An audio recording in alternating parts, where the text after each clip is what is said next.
A reading from the Holy Gospel according to Saint John. Glory to you, O Lord.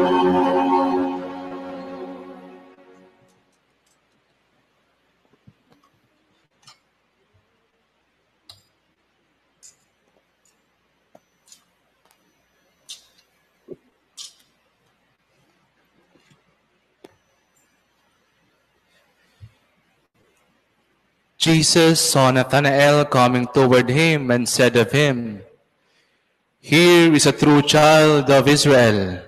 There is no duplicity in him."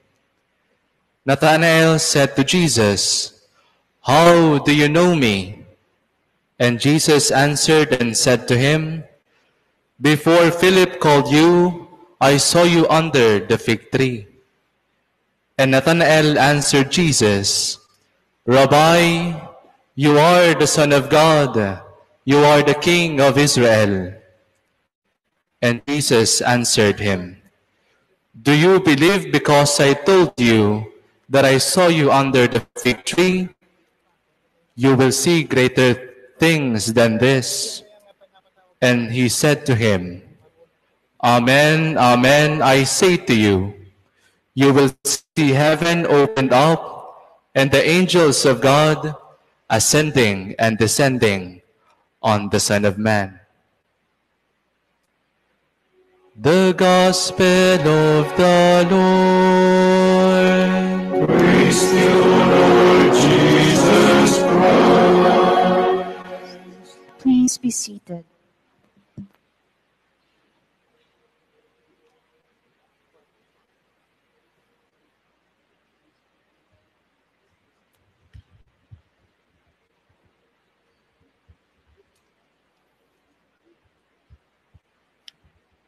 Ako po ay nagagalak na kahit weekday ay narito po tayo. At ganon din na ako'y nagagalak na narito ang ating kagalang-galang na mayor ng ating kampo, si Brigadier General Moises M. Naivey Jr. Magandang umaga po sir, magandang umaga po sa inyong lahat. Ang araw po ng kapistahan ng patron ay isang natatanging araw ng pasasalamat at pagpaparangal sa patron kasama ang isahang paghingi ng patuloy na pamamagitan ng patron. Kaya ngayong araw na ipinagdiriwang natin ang kapistahan ng ating patron na si San Miguel Arcangel,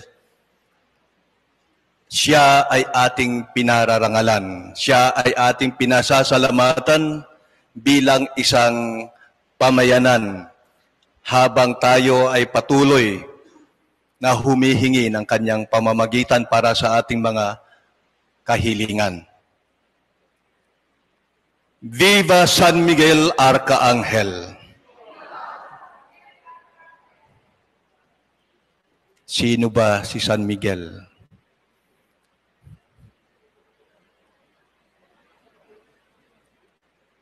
Ano ba ang pagkakilala natin kay San Miguel Arcangel? Alam niyo po, mahalaga itong katanungan kahit na sa mga taong nasa paligid natin.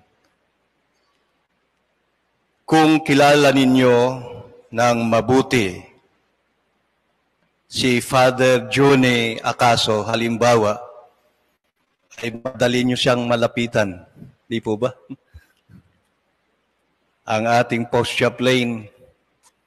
Pero kung hindi siya kilala, masyado, tayo ay nag-aatubili, nag-aalanganin. Papaano ko ba siya malapitan? Kahit sa buhay pamilya, kinakailangan din sa mag-asawa ang panahon ng pagliligawan o panliligaw para lubos na makilala ang mapapangasawa. Kahit na sa trabaho ay kinakailangan din na kilalanin natin ang ating mga kasamahan upang maging maayos ang takbo ng ating trabaho at ng ating ugnayan sa isa't isa. Maliban sa siya ay kilala bilang prinsipe o pinuno ng mga anghel, si San Miguel Arcangel ay isang spiritual warrior. Spiritual warrior ng mabuti laban sa masama. Kaya na nakikita natin siya sa kanyang larawan na mayroong, anong tawag dyan? Sibat. Pero dun sa labas, sibat pa rin ba? O tabak? Ano ba yung nasa labas? Tabak ba o sibat? O kampilan? Hindi kaya mas maganda kung baril? Kung dito sa kampo? Ang hawak ni San Miguel? So bilang warrior, yan ang nakikita natin niyang larawan na may hawak siyang tabak o sibat. Nung nag-report ako sa CENTCOM, na ngayon ay VISCOM, napagkamlan ko ang estatwa ni Lapu-Lapu, na estatwa ni San Miguel. Nakapunta na ba kayo doon? Sa VISCOM? Lalo kung nasa likod, dahil hindi niyo makikita doon sa harap na yung kanyang, ang pagkakaiba lang, ang kanyang kalasag ay nasa kanyang likuran at ang kanyang tabak ay hindi pa nabunot. At meron nakasulat doon, Lapu-Lapu. Pero totoo yun. Akala ko si San Miguel nung nasa likod ako.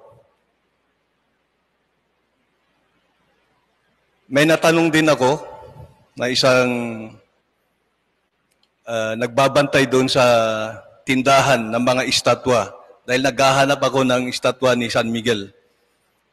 At ang sabi ko, bakit magkakaiba ang mukha ng demonyo sa iba't ibang larawan ni San Miguel?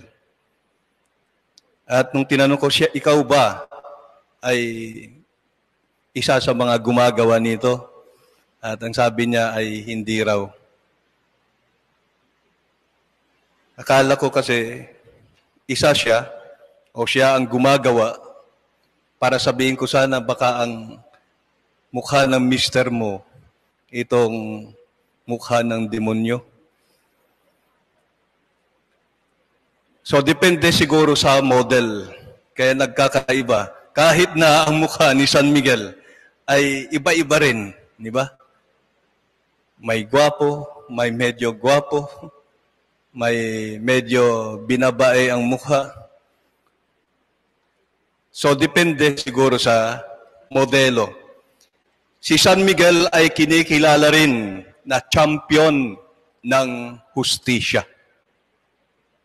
Kaya may larawan din siya na hawak yung, ang tawag dyan ay balance scales.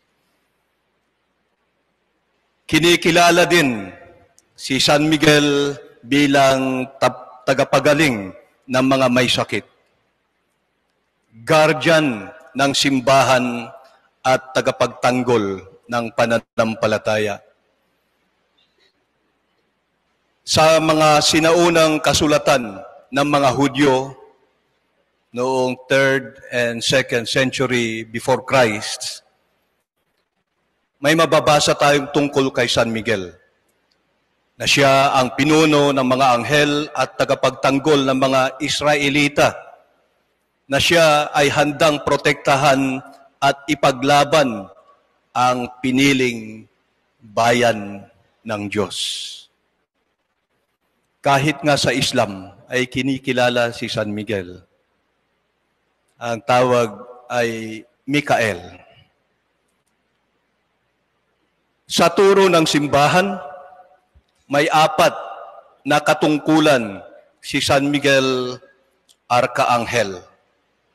Isa ay leader of the army of God. At ang sabi dito, Saint Michael is seen as the commander of heaven's forces, leading the angelic host in their battle against powers of darkness. He serves as a model of spiritual warfare, reflecting the ongoing struggle between good and evil. Pangalawa, angel of death. He is regarded as angel of death. Hindi naman siya si kamatayan, kundi ang sabi ay he is accompanying the souls of departed to heaven. At the moment of death, he offers the souls an opportunity for redemption, thwarting the devil's attempt to claim them. Pangatlo, weigher of souls. May weigher? Saint Michael is often depicted holding balance scales. Ito yung nabanggit natin kanina, symbolizing his role in weighing souls during the last judgment. So siya ay involved sa huling paghuhukom. At pang-apat, guardian of the church and the chosen people. Kaya siya ay iginagalang ng mga military orders of knights at kinikilalang patron ng maraming syudad at bansa. Kung balikan natin si San Miguel, yung tanong natin kanina, sino ba si San Miguel? Ano ba ang pagkakilala natin sa kanya? Maliban sa mga nabanggit, marami tayong mababasa sa banal na kasulatan tungkol sa kanya. Kung si San Miguel Arcangel ay patron ng ating hukbong katihan at si Saint Ignatius o Agustin, Ignatius of Loyola, ay patron ng ating sandatahang lakas, ang bawat parokya sa ating simbahan ay mayroon ding patron. Ang bawat kapilya ay mayroon ding patron. Bawat chapel ay dedicated sa isang patron. Ano ba ang layunin nito? Ang layunin po nito, maliban sa mayroon tayong natatanging tagapamagitan, ay binibigyan tayo ng isang huwaran, ng isang taong maging halimbawa na pwedeng matularan sa ating pamumuhay bilang mga mananampalataya. Kaya walang silbi ang ating patron kung hindi natin kilala ang ating patron. Sa narinig nating mga katangian ni San Miguel ay marami tayong pwedeng matularan sa kanya.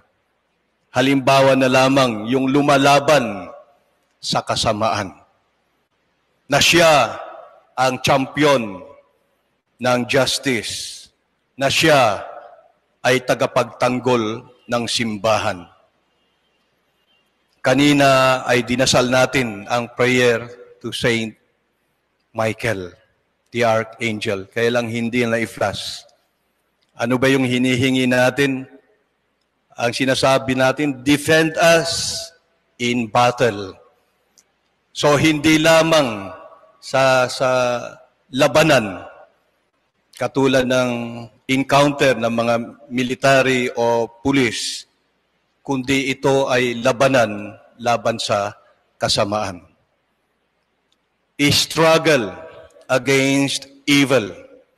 At sinasabi na din natin doon sa panalangin, protect us from the wickedness and snares of the devil.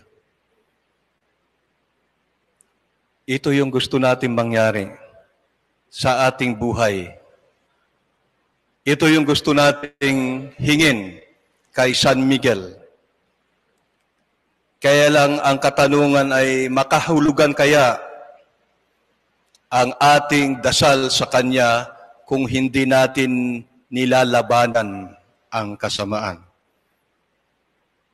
At walang pakundangan sa paggawa ng katiwalian o hindi makatarungan sa ating mga gawain o tayo mismo ang sumisira sa simbahan. Makahulugan pa kaya ang ating pagdarasal sa Kanya?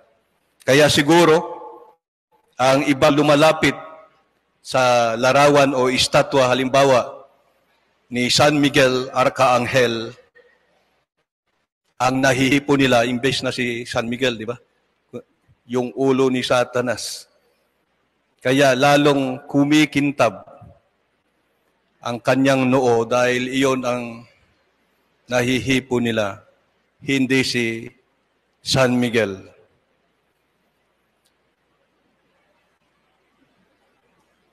Sa narinig natin na pagbasa ng Ebanghelyo, doon sa bandang huli ang sabi, and he said to him, Amen, amen, I say to you, you will see heaven opened and the angels of God ascending and descending on the Son of Man.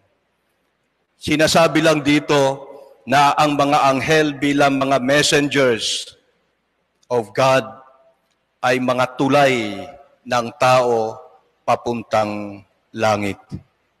At doon naman sa unang tatlong pangungusap, narinig natin, Jesus saw Nathanael coming toward him and said to him, here is a true child of Israel. There is no duplicity in him. Nathanael said to him, how do you know me?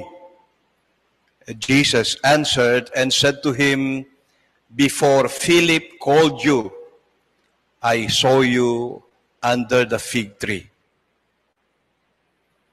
Nathanael answered, Rabbi, you are the Son of God.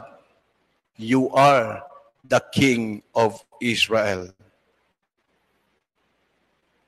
So nakita na ni Jesus si Nathanael sa ilalim ng punong igos bago pa siya nagpakita. Ang tanong ay, paano kaya niya nakita si Nathanael doon sa ilalim ng igos? Hindi naman sinabi na dinaanan sila para nakita niya si Nathanael.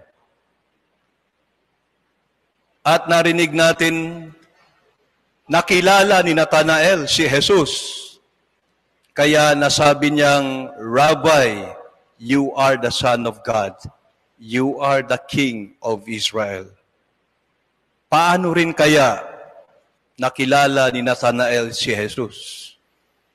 Unang pagkakataon ng kanilang pagkikita.